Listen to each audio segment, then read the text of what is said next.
Audio Jungle.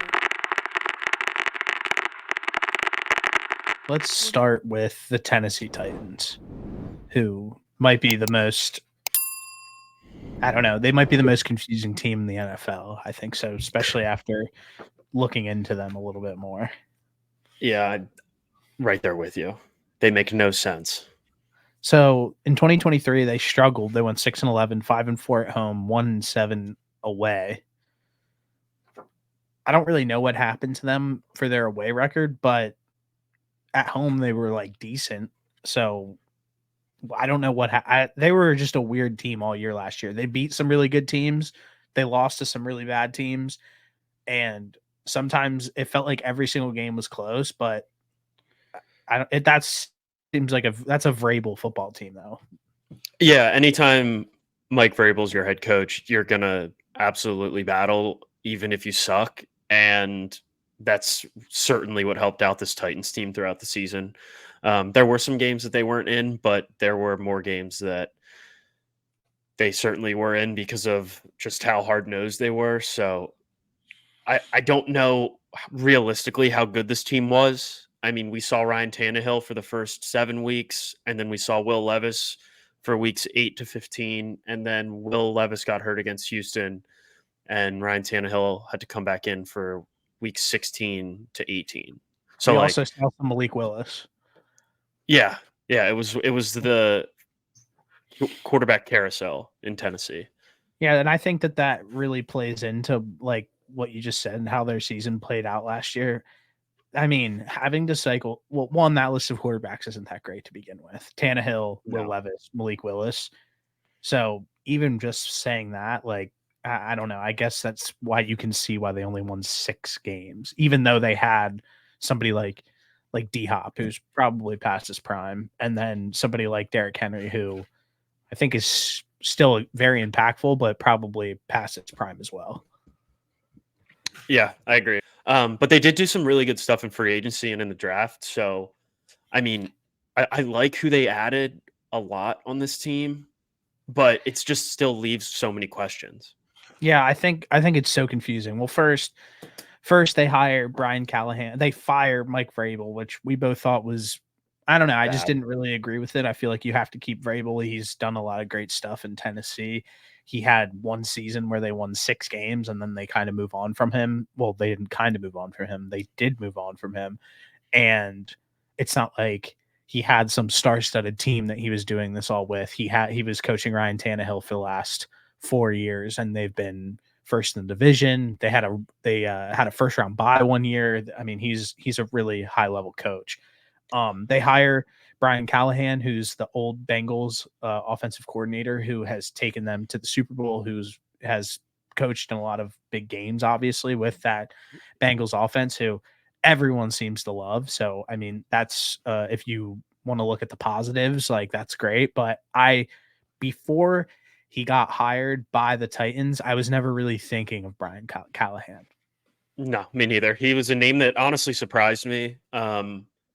Obviously, like you mentioned, he has some big game experience. He has shown that he can be successful with an offense. But obviously, once you get to be a head coach, things start to change, and you don't have Joe Burrow or Jamar Chase as your quarterback and wide receiver duo. So, like, we're gonna see just how good he is as an offensive coordinator with this Titans team. Now, I don't think their offensive skill players are bad by any means, but there's just a lot of questions with what you're going to get from Will Levis. No, definitely. So some of the additions that they did make, they drafted Tony. I mean, they didn't draft. They signed Tony Pollard in free agency, who had a down year last year, but I still like. I think he could be good, but paid him. They signed Chibode Chibode Awuzie, who played for the Bengals. He was a starting corner for them during like some of their big runs. Wood Cushenberry, Kenneth Murray Jr. They signed Calvin Ridley to a big deal. They outbid the Patriots on that one. They traded for L'Jarius Sneed and then paid him. They signed Tyler Boyd. They drafted Tavondre Sweat, which I think he probably would have been a first round pick if he didn't get in legal trouble before the draft and have some question Yeah. marks around him. You draft J.C. Latham, the tackle from Alabama, who is one of my favorite tackles in this entire draft. I might be missing something, but right away, like this team might be low key, like pretty stacked. I think if you look at like the position group of, I know D Hop is older, but D Hop did play good football last year. You get Tyler Boyd, who is a great third option slot receiver, sure handed, and then you sign Calvin Ridley, who me and you have question marks about him, but like on paper, like what the hell, like are they Yeah, stacked? yeah, And yeah. even I on mean, defense, what they did on defense too. yeah, I think Tyler Boyd's probably the best wide receiver 3 in the NFL and could Yeah, realistically be a wide receiver 2. Um, but they added a lot of guys that we both like. And on paper, your starting offense is looking like it's going to be DeAndre Hopkins, Tyler Boyd, Calvin Ridley. I don't know how to say their tight end's name, but then you got Will Levis, Tony Pollard, and um, who's the other running back? Chiga Spears. Chigakonkwo. Yes, He's him their at tight tight end, end. and then And Charles Spears and Tony Pollard. yeah, like that's a great set of weapons that you put around Will Levis. They they definitely gave him they definitely gave him an environment to figure out what they have in him. But Yeah, I said this in the Cowboys video, just because you're spending a ton of, if you're the team that's spending a ton of free money in free agency, it usually never works for you. And it seems like when you look back at the Titans over the history, the Titans, that's like the breeding ground for like the retirement home for the NFL. Like it's like all great players will sign with Tennessee. They give them a contract, they pay them, and then they kind of start flaming out a little bit. So I yeah, will say that that is definitely a red flag that comes to my mind where it's like, if you were the team that was very aggressively spending all these big name guys, like this could also backfire as well. What I do like what they did was get L'Jarius, trade for like somebody like L'Jarius Sneed, like get that like cornerstone corner on your team. I love also the JC Latham pick. Like you got what you hope to be as your starting left tackle for the next 15 years, 12 years, hopefully. Exactly. And that's the goal. They took, didn't they take a tackle last year too? Let me check I real don't quick. I don't remember, but staying on the topic of that offensive line, it looks like they're going to have 4 new starters along the offensive line, which is Oof, probably a good thing because their offensive line last year was bad. um, terrible. They were 30th in pressure rate last year. So like they didn't even give Will Levis, Ryan Tannehill, Malik Willis much of a chance to go through any type of progression, any type of read. And realistically, if it's a little bit better than it was last year, I don't know what's going to happen. It's always a huge question mark when you bring in four new starters, one of them being a rookie, but like if you can give your quarterback a little bit of time, you're going to have a little bit, at least I would imagine you're going to have some more success than you did on offense last year. Yeah, and I forgot. They took Peter Skoronsky out of Northwestern last year, so you get your tackle duo for hopefully the very foreseeable future. You have Peter Skoronsky, you have JC Latham. Those guys could be your cornerstone tackles. So yeah, I agree. They did get the offensive line like pieces to upgrade, but also like we said, it takes time to like have cohesion and to have that play out in a positive way. So we have to watch. That'll probably be a work in progress, but I think that O line can be good. Yeah, I think so too. And then flipping to the other side of the ball, you add the best corner in the NFL. You add Chidobe Stop it. Awuzie. I think He L'Jarius is Sneed was one of he them. is not He's the one of best them. corner He's in the one of them. NFL. That's He's one of ridiculous. them. He's one of That was them. a But ridiculous statement. You just if you like tried look to at like sprinkle that in there, just like it was like, oh yeah, like the best corner in the NFL. Like he's one of just not. them, Okay. and then you add Awuzie, who I thought was really good as well in Cincinnati. Yeah, he was. Kenneth Murray was always a guy that I loved coming out of college. I can't say that I thought he was good with the Chargers, but No. I don't really remember. I mean, Um, he's whatever. but then they also brought in a new defensive coordinator. They got Denard Wilson from Baltimore, who was the defensive backs coach there, which a lot of teams um, from what I remember seeing, were interested in him as a defensive coordinator, and he ends up going to Tennessee. So I think that's exciting for them. I'm excited to see what he can do as a DC there. Do you have their departures that they had last season that would be notable? I do, yeah. So they lost Ryan Tannehill, Aziz Al-Shaair to the Texans, Danico Autry to the Texans, Sean Murphy Bunting to the Cardinals, Derrick Henry to the Ravens, Aaron Brewer to the Dolphins, Christian Fulton to the Chargers, Chris Moore to the Cardinals, Kevon Wallace to the Seahawks, and that's pretty much it. That's significant. Sorry. I think that probably the only significant name on that list is Derrick Henry. Honestly, every other position that walked out of the door on that list, they upgraded. Maybe besides Algier. I was just going to say, I really liked him and I really wanted the Eagles to get him. So I think that is definitely a spot that they didn't upgrade in, but it hurts if you're Tennessee to see him walk right to your in division rival per se. Yeah, no doubt. And he played his best football with D'Amico for sure. Yeah. Do you have anything else that you would like to add before we get into the 2024 predictions? I think it's worth noting that they do have like the 27th easiest, which would be like 6th toughest schedule. That doesn't bode well for a team that is going to be starting Will Levis at quarterback and has a new OC and has a new DC and is bringing in 4 new offensive linemen. Yeah. I think you just hit it right on the head. I mean, this team has so many new moving parts that it seems outlandish to watch them have a maybe extremely successful season year one. And is that fair to say? Yeah, right now their win total is listed at 6.5.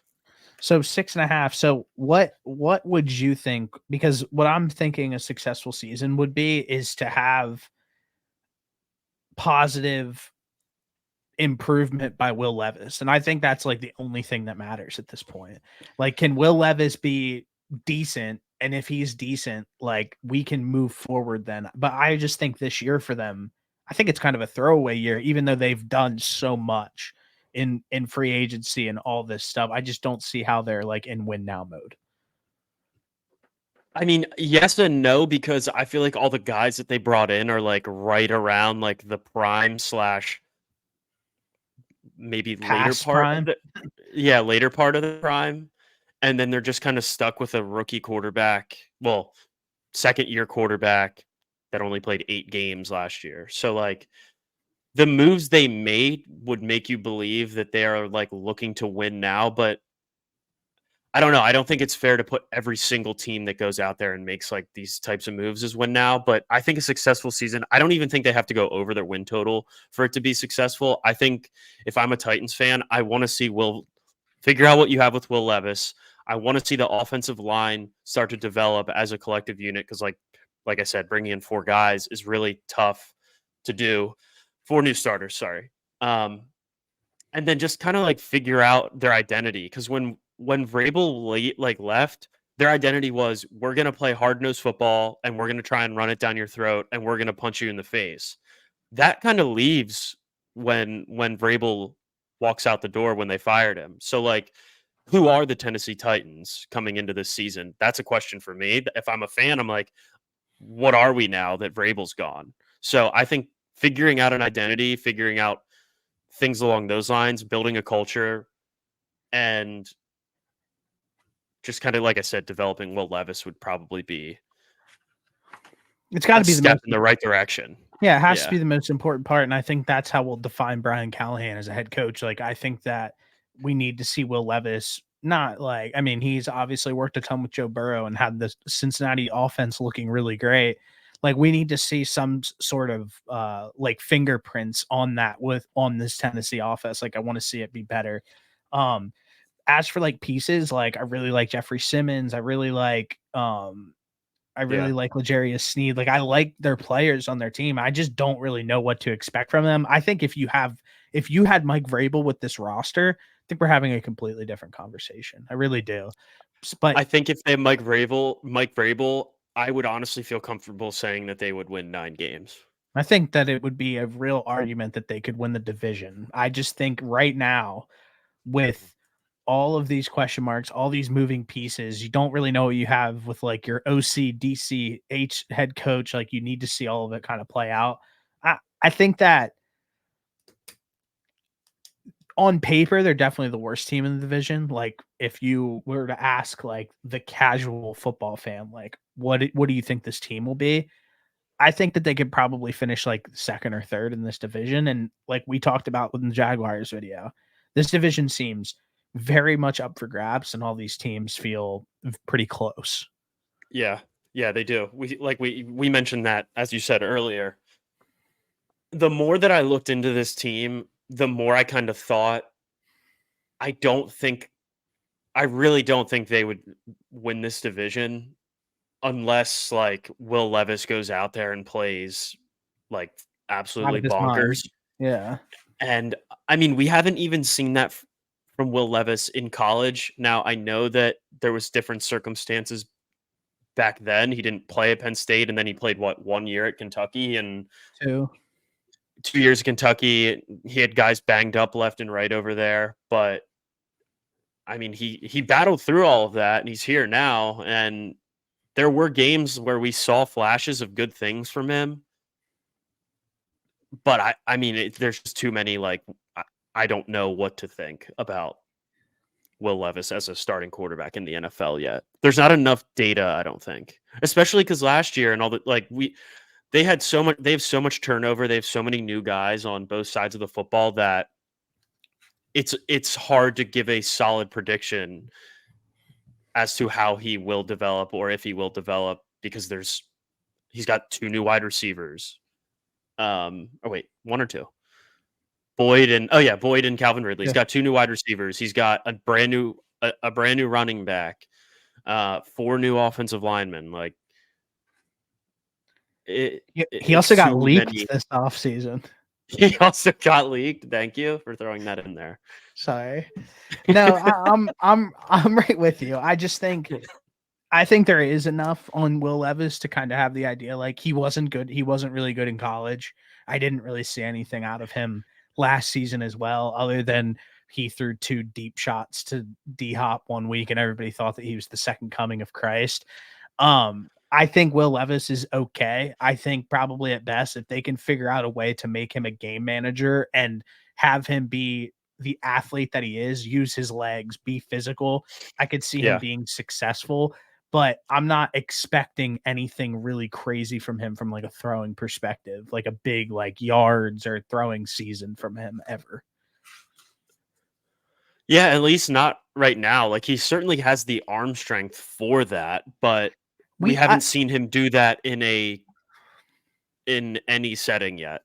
I have a real question for you, and it's something that like I think arm strength might be like the worst way to like figure out if a guy's good or not, because ultimately, like how many times in the NFL do you have the opportunity to really throw a deep shot? Like pretty honestly, like almost never.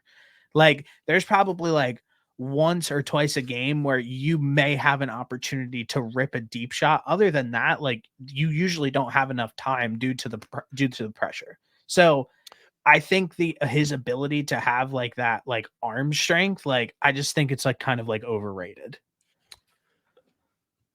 I would say that it's perfectly rated because I don't think about it like, oh, we can simply throw the deep ball. I think it like opens, if you're developing a quarterback and you have the opportunity to bring in a guy that has shown that he can make throws on all 3 levels, I think that opens up your offensive playbook more so than somebody who can't really make some of those throws. Now I don't think it's like that's I don't. That's fair. Yeah, that's like I don't think he can make throws on all 3 levels. And if the like that's a different story. I'm not disagreeing with you. That's just a different story then. then if the highlight of his like throwing capability is the deep shot, let's say, because he does have a Yeah. strong arm, that's an overrated thing because you're not really getting much deep shots on a game-to-game basis. That's fair. Yeah. I mean, certainly I agree with you that you need to be able to make throws on the first and second level consistently before you even have to worry about consistently throwing a deep ball. Because you're right, you're not really taking that many deep shots down field per se, but like say you're lined up on the far hash and you have to throw an out across the field, like again, that's a very specific instance as well. Yeah. But getting that being able to throw that helps. Being able to fit a football in a tight window. That's not necessarily a tight throw or a deep ball, but like the arm strength to get it there before defenders are collapsing and closing that window, I think is probably more important than from an arm strength perspective than being able to throw a 75-yard touchdown. For sure. So cut the shit. What's your 2024 prediction for the Titans? Because I said mine. Yeah, I have them going probably like 5-12, 6-11. That sounds about right. I think they go under. I would, like you mentioned earlier, if they had Vrabel, I would feel a lot better about them winning more than 6.5 games. I think,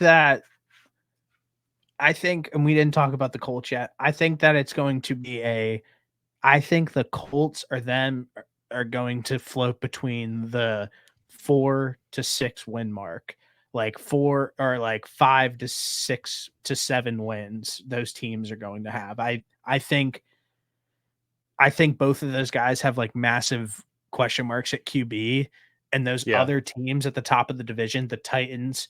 I mean, the Texans obviously extremely established after last year, and the Jacksonville Jaguars has won a playoff game in the last 2 years, and they're getting all their guys back next year. And I think that there's a clear step up in class for those two organizations rather than the Colts and the Titans. So I think those are the two teams that are going to kind of float down, but at the bottom.